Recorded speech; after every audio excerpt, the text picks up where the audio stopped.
I am joined here today with singer-songwriter Melanie Safka. Now, you've been nominated for the Lifetime Achievement Award for the 2021 International Folk Music Awards. So, what was your reaction to being nominated? Yeah, this just happened and it was completely unexpected. Because through my 50 so odd years career, I have been kind of hard to peg as far as what category to put me in.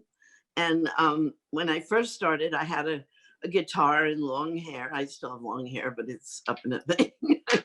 um, and people just said I was a folk singer, but I actually won Jazz Singer of the Year at Montreux with the Edwin Hawkins Singers when I had Lay Down Candles in the Rain, because, well, she's singing with Black people, she must be jazz, and so they didn't quite know where to put me. And I would be classified as rock or rock folk, folk rock. People were always thinking of some kind of a new category. There I am now, 50 years later, and I've been nominated, and I'm so excited. And I would gratefully accept the category of folk. If you want to put me in folk, I'm folk. I have a guitar. I'm a girl. I have long hair. Yeah, and just seeing this recognition from them, and seeing the impact that your music has made, what does that mean to you? Well, it's pretty amazing. I mean, I never thought that I would be in the category of history. I always say I waver between historic and hysteric. So um, when when I first started again, I was snubbed by the folk people. And I think too, because I wrote songs and I sang songs, and there wasn't such a term as singer-songwriter. That's been relatively somewhere in the middle there. It turned into singer-songwriter. But I was actually called the female Bob Dylan because he also wrote songs. And I mean, my thought was during that time, a singer was the beautiful person who sang and was glamorous, and the writer were the funny looking people who were in the back room writing. And but I wrote songs for me because I was so desperate to communicate something.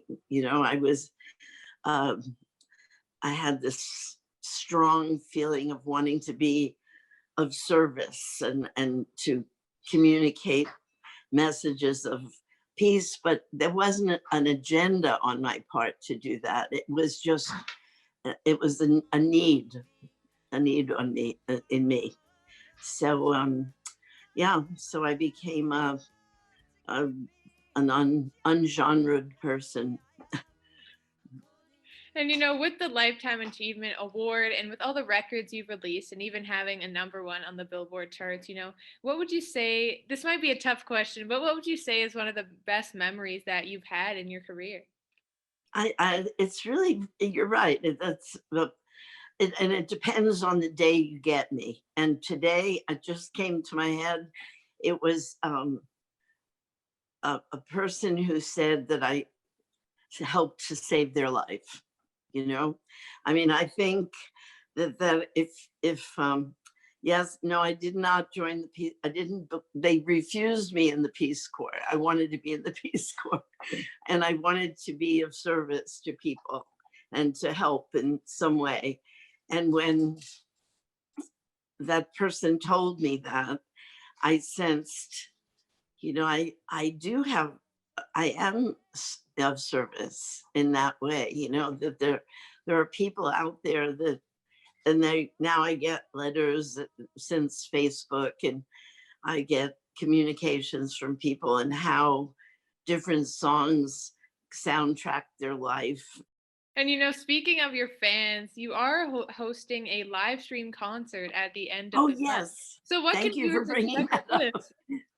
I tend to forget to promote the things I need to promote, but thank you so much. Yes, it is on the 30th, and the details will be on my social media like Facebook and you know my website and Twitter and Instagram.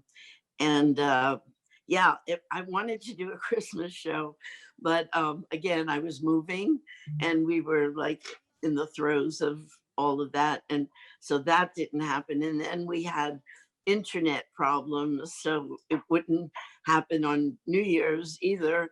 And I figured we're doing a show to commemorate the last Saturday of the first month of 2021. And if you can remember that, that'll be great.